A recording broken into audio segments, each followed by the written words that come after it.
So, Andrea, where were we when Ginny Lyons called in?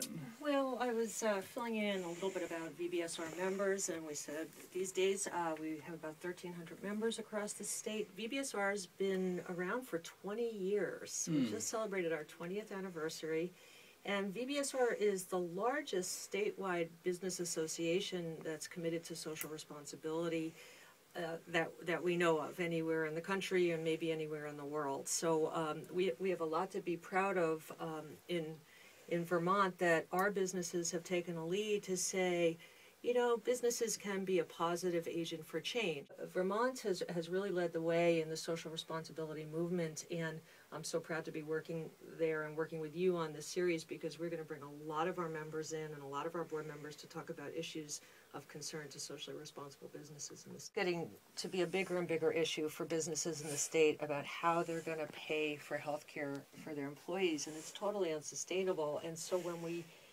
asked our members how much they're actually paying to provide health insurance to their employees, I was just amazed that 60% of them pay more than the equivalent of 10% of payroll for health insurance, and 20% of them pay the equivalent of 20% of payroll. So, a fifth of your payroll, the equivalent of payroll, is for 20% of these members are going to health insurance, and every other business cost you might feel like you have some control over. And this one, all you get to do is cut benefits, ask your employees to pay in more, go to lesser quality plans, and so this system, in terms of what's good economic development policy, the reason we work on this issue is this is not sustainable, and it hurts our businesses and their employees and our neighbors and the people who need to shop and buy our products. If they can't afford health care, they can't afford to buy things that our businesses are making and selling. So, I mean, it's all connected, and it's a really important issue. And we just asked our members again if they supported the bill that was passed, because we like to be, we're not off and running. We ask our members, and